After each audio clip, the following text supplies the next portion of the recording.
Innal hamdalillah nahmaduhu wa nasta'inuhu wa nastaghfiruh wa na'udzu billahi min shururi anfusina wa min sayyiati a'malina may yahdihillahu fala mudilla lahu wa may yudlilhu fala hadiya lahu asyhadu an la ilaha illallah wahdahu la syarika lahu wa asyhadu anna muhammadan 'abduhu wa rasuluhu la nabiyya wa la rasula ba'dahu.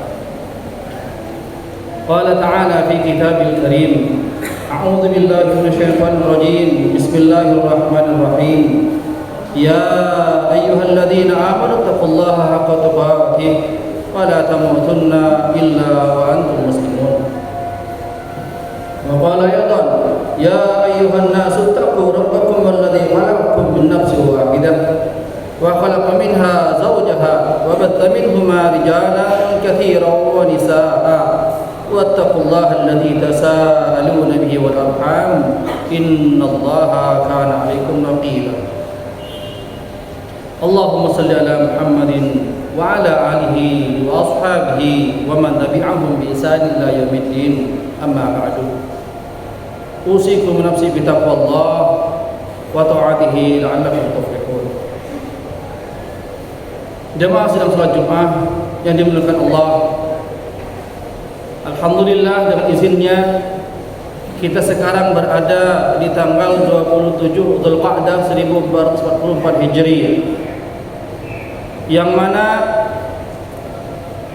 Dzulqa'dah adalah merupakan bagian dari bulan yang disebutkan oleh Allah Subhanahu wa taala sebagai Ashhurul Hurum, yang di dalamnya Allah Subhanahu wa taala memberikan teguran dan juga ancaman bagi mereka orang-orang yang beriman kepada Allah Subhanahu wa taala khususnya, dan juga kepada mereka orang yang kufur, agar menjaga kemuliaan bulan Dzulqa'dah ini. Allah Subhanahu wa taala memerintahkan agar menjaga bulan Dzulqa'dah dan jangan sampai berbuat kezaliman, baik kepada diri pribadi sendiri atau kepada orang lain. Karena bulan Dzulqa'dah adalah merupakan bulan di mana jemaah haji berbondong-bondong datang ke tanah suci Makkah Al-Mukarramah untuk menunaikan rukun Islamnya dan menyempurnakan serta memenuhi panggilan Allah Subhanahu wa taala. Alhamdulillah, mereka yang mencintai Allah Subhanahu wa taala adalah merupakan kemuliaan yang sangat luar biasa. Karena tidak semua orang-orang yang beriman kepada Allah Subhanahu wa taala walau sering mendengarkan seruan untuk menyempurnakan rukun Islamnya yaitu haji, tapi tidak semua mereka bisa memenuhi panggilan Allah Subhanahu wa taala karena beberapa hal. Entah karena faktor ekonomi, faktor keamanan, kesehatan ataupun yang lain. Semoga Allah Subhanahu wa taala memberikan kesempatan kepada kita yang belum pernah mencintai Allah Subhanahu wa taala untuk datang ke tanah suci Makkah Al-Mukarramah, diberikan kesempatan pada tahun berikutnya. Amin ya rabbal alamin. Jemaah yang dimuliakan Allah, mereka yang mencintai Allah, alhamdulillah, karena mereka di samping posisinya berada di tanah suci Makkah Al-Mukarramah, di mana ibadah mereka dilipat gandakan oleh Allah Subhanahu wa taala. Kalau di Mekah menjadi 100.000 kali lebih, 100.000 lipat lebih baik daripada beribadah tempat yang lainnya. Kalaupun mereka berada di Madinah, 1000 kali lipat dilipat gandakan oleh Allah Subhanahu wa taala dibandingkan ibadah di tempat yang lainnya. Lebih dari itu juga, mereka berada di bulan yang dimuliakan oleh Allah Subhanahu wa taala. Bahkan mereka bukan hanya rukun Islamnya sempurna, mendapatkan pahala yang besar, namun doa-doa mereka insyaallah mustajab oleh Allah Subhanahu wa taala, karena mereka telah berusaha untuk memenuhi seruan Allah Subhanahu wa taala dan telah memperjuangkan dari segala halnya hanya karena mendapatkan ridha Allah Subhanahu wa taala. Jemaah yang dimuliakan Allah, lalu bagaimana dengan kita yang belum mendapatkan giliran untuk datang menjadi tamu Allah Subhanahu wa taala ke tanah suci sana? Ada yang sudah daftar beberapa tahun yang lalu tapi masih nunggu beberapa tahun kemudian untuk bisa menjadi tamu Allah. Ada yang sudah niat namun belum terpenuhi hingga sekarang, belum tercapai. Ada yang sering mendengar seruan Allah Subhanahu wa taala tapi hatinya belum terpanggil. Apa yang bisa kita lakukan? Allah Subhanahu wa taala tidak membiarkan kepada kita hamba-hambanya yang beriman untuk menjadi hamba yang merugi. Tidak, sekali-kali tidak. Karena Allah Subhanahu wa taala telah memberikan yang terbaik kepada hambanya semua, entah mereka yang datang menyembah Allah atau mereka yang masih berada di dalam negerinya. Maka jemaah sekalian dengan Allah Subhanahu wa taala, yang pertama yang bisa kita perbaiki sebelum datang menjadi tamu Allah Subhanahu wa taala adalah hendaknya kita perbaiki kualitas ibadah kita kepada Allah Subhanahu wa taala. Memperbaiki kualitas ibadah bisa dengan cara belajar menuntut ilmu, hadir di majelis ta'lim, ataupun membuka situs-situs Islam. Dan bahkan banyak sekarang media-media yang bisa mengantarkan kita untuk mendapatkan ilmu bagaimana cara memperbaiki kualitas ibadah kita kepada Allah Subhanahu wa taala.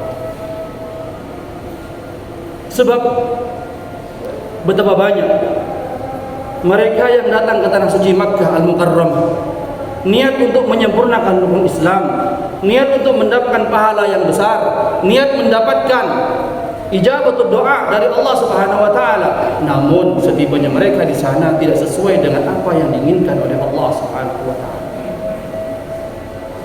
Banyak dari mereka, kalaupun mereka beribadah, ibadah mereka tidak sesuai dengan apa yang diinginkan oleh Rasulullah sallallahu alaihi wasallam. Kita lihat bagaimana kisah orang-orang yang pernah hidup di masa Rasulullah sallallahu alaihi wasallam dan mereka tidak mau mempelajari, atau mungkin baru masuk Islam dan belum tahu banyak bagaimana cara ibadah yang diinginkan oleh Allah dan yang diinginkan oleh Rasulullah sallallahu alaihi wasallam. Contoh adalah seorang Arab Badui yang bernama Khalad bin Rafi. Ketika berada di Madinah dan belum lama masuk Islam, belum banyak mempelajari bagaimana tata cara beribadah kepada Allah Subhanahu wa taala yang baik dan benar, dan yang dicontohkan oleh Nabi Muhammad sallallahu alaihi wasallam. Pada saat salat zuhur, Rasulullah sallallahu alaihi wasallam berada di dalam Masjid Nabawi. Kemudian Khalad ini pun masuk dalam masjid lalu melaksanakan salat dengan sendirian. Dan setelah selesai salat, Khalad datang kepada Rasulullah sallallahu alaihi wasallam saling mengucapkan assalamualaikum ya Rasulullah. Tapi apa pesan Rasulullah sallallahu alaihi wasallam kepadanya? Shalli fa innaka lam tusalli. Khalad, ulangi salatmu karena kamu belum salat. Sampai akhirnya Khalad ini pun 3 kali mengulang salatnya dan 3 kali pun menghadap kepada Rasulullah sallallahu alaihi wasallam mengucapkan salam, dan 3 kali itu juga Rasulullah sallallahu alaihi wasallam berpesan kepada Khalad, shalli fa innaka lam tusalli. Salatlah kamu karena kamu sesungguhnya belum salat. Karena salat kamu tadi tidak sempurna. Hadis ini diriwayatkan oleh Imam Bukhari dan Muslim dari sahabat Abu Hurairah radhiyallahu anhu. Jemaah yang Allah Subhanahu wa taala,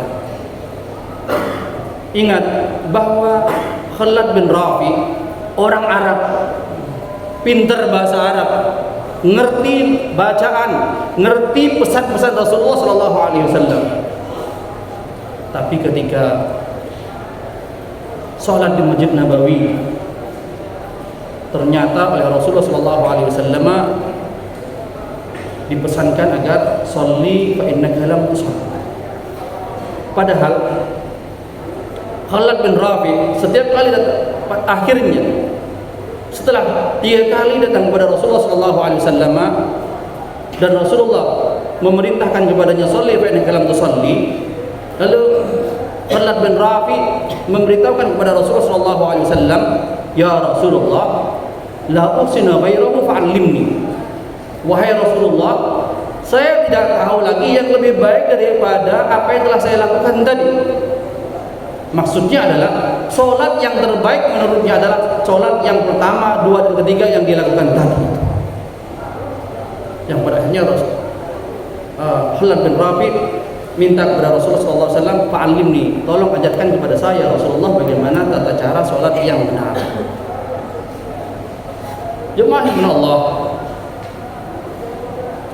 dari sini bisa kita ambil kesimpulan bahwa dia, Khalad bin Rafi, orang Arab dari bangsa Arab, paham bahasa Arab, pernah melihat bagaimana cara sholat Rasulullah SAW, namun tidak pernah mempelajari bagaimana cara beribadah kepada Allah Subhanahu wa taala dengan yang terbaik. Akhirnya oleh Rasulullah SAW diperintahkan untuk sholat kembali. Ini yang harus kita lakukan, ini yang harus kita perhatikan. Sebelum kita bertemu Allah Subhanahu wa taala, hendaklah kita memperbaiki kualitas ibadah kita kepada Allah Subhanahu wa taala. Kenapa kualitas ibadah? Dan sholat pun menjadi nomor 2 setelah mengucapkan 2 kalimat syahadat. Nomor pertama dari seluruh ibadah, baik itu haji, puasa, zakat, sholat nomor 2. Kenapa sholat menjadi patokan utama di dalam Islam dan kebaikan seorang muslim? Karena sholat, ataupun baik itu wajib ataupun sunnah, adalah merupakan ciri atau merupakan tanda akan kesempurnaan ibadah yang lainnya. Kalau ibadah sholat kita saja tidak sempurna, bagaimana ibadah yang lainnya? Baik itu ibadah hajinya, puasanya, atau bahkan menunaikan zakatnya, dan itu berat baginya. Kalau kita bisa memberikan yang terbaik dalam cara beribadah kepada Allah Subhanahu wa taala dari salat, insyaallah maka ibadah yang lainnya pun akan ikut menjadi baik, akan ikut menjadi sempurna di mata Allah Subhanahu wa taala. Inilah pentingnya bagi kita memperbaiki kualitas ibadah. Sebab seseorang apabila beribadah kepada Allah Subhanahu wa taala tidak didasari ilmu, tidak tahu bagaimana cara ibadah Rasulullah SAW, dikhawatirkan salat yang dikerjakan siang hari siang malam, bahkan dari awal sejak dia melaksanakan salat, sejak awal dia diberikan oleh Allah Subhanahu wa taala taklif, beban, kewajiban untuk melaksanakan ibadah sampai dia dewasa, sampai dia menjadi bapak, sampai dia menjadi kakek. Namun apabila kualitas ibadahnya tidak diperbaiki, khawatir tidak ada satupun ibadah yang diterima oleh Allah Subhanahu wa taala. Sebab pernah satu ketika sahabat Mu'ad bin Al-Yaman, sahabat Abu Hudzaifah Al-Yaman, pernah mendapati kaumnya melaksanakan sholat, dan setelah selesai sahabat Abu Hudzaifah Al-Yaman bertanya kepada orang tersebut yang telah melaksanakan sholat. Kata sahabat Abu Hudzaifah Al-Yaman, "Mundu kam shallaita?" Sejak kapan kau melaksanakan sholat seperti ini? Lalu orang itu pun berkata, "Mundu arba'ina sana." Sejak 40 tahun yang lalu, wahai sahabat Abu Hudzaifah Al-Yaman, saya melaksanakan sholat seperti ini. Maka jawaban Abu Hudzaifah Al-Yaman, "Mundu arba'ina sana falan tuqbal salati." Sejak 40 tahun yang lalu, kalau salat kamu terus seperti ini, Allah Subhanahu wa taala tidak akan menerima dan ibadah salatmu. Jemaah yang Allah Subhanahu wa taala, kalau urusan yang sangat urgen merupakan dari rukun Islam yang berada nomor 2 setelah mengucapkan 2 kalimat syahadat, nomor 1 dari seluruh ibadah, tidak bisa sempurna, bagaimana ibadah yang lain? Inilah yang harus kita perbaiki, yang harus kita persiapkan untuk menjadi tamu Allah Subhanahu wa taala. Karena kalau kita bisa memperbaiki kualitas ibadah kita, menunjukkan iman kita sempurna, menunjukkan Islam kita bagus, menunjukkan kebaikan seorang tersebut dalam beribadah kepada Allah Subhanahu wa taala. Jemaah sekalian Allah Subhanahu, marilah kita mumpung diberikan waktu oleh Allah Subhanahu wa taala sebelum menjadi tamu Allah, hendaklah kita perbaiki kualitas ibadah kita kepada Allah Subhanahu wa taala. Karena dengan memperbaiki kualitas ibadah kita, niscaya ibadah yang lainnya pun akan ikut menjadi baik, akan ikut menjadi diterima oleh Allah Subhanahu wa taala. Aqulu qouli hadza wa astaghfirullahal azim li wa lakum wa li sa'iril muslimin muslimat min kulli dhanbin fastaghfiruhu innahu huwal ghafurur rahim.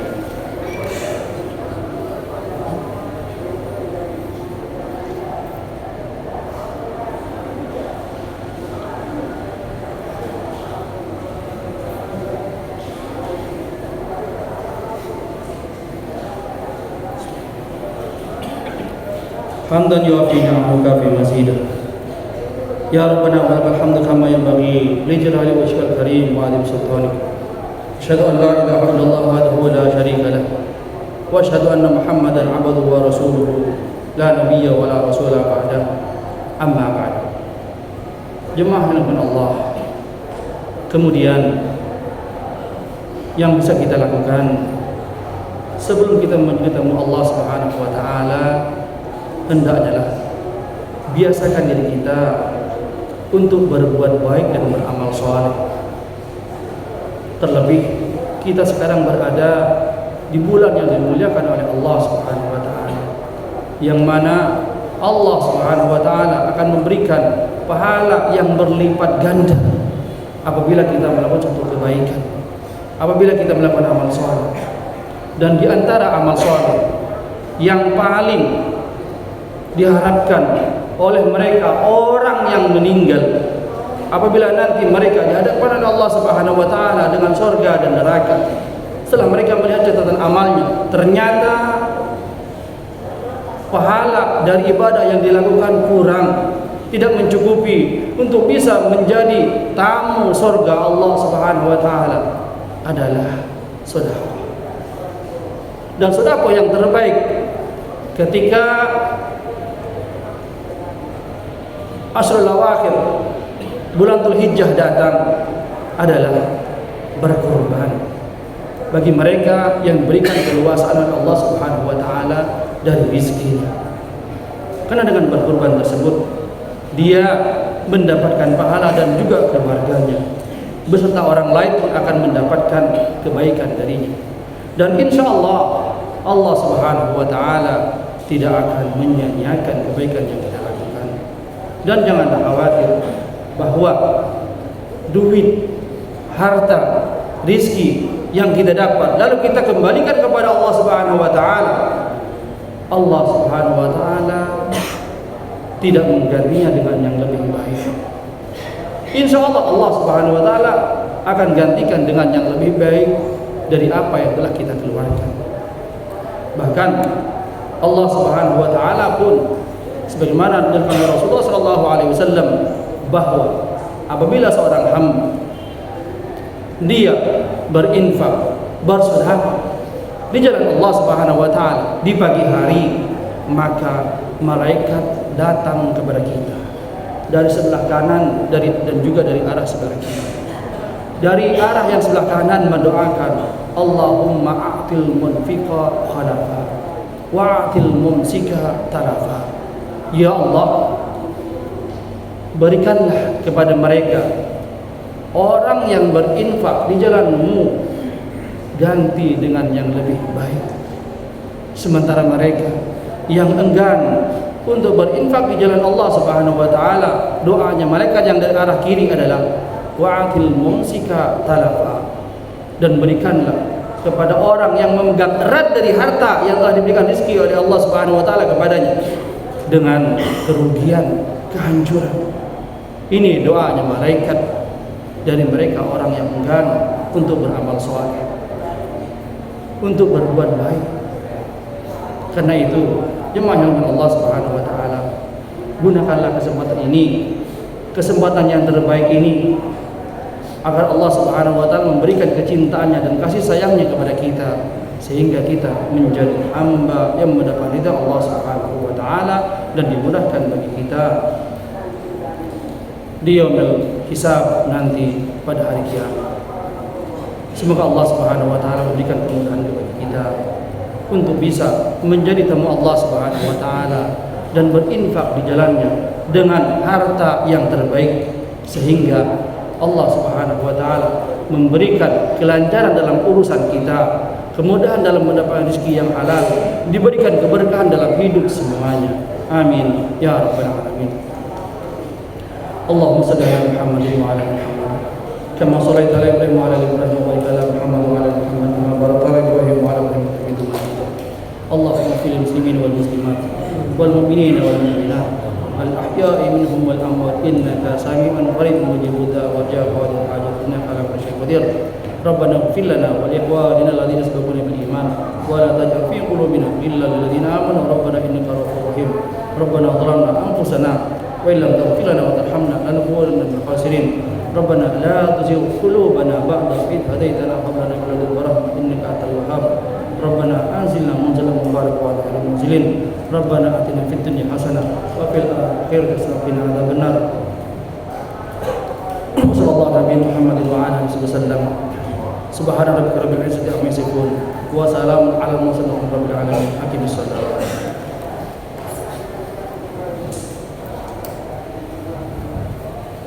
الله أكبر أشهد أن لا إله إلا الله أشهد أن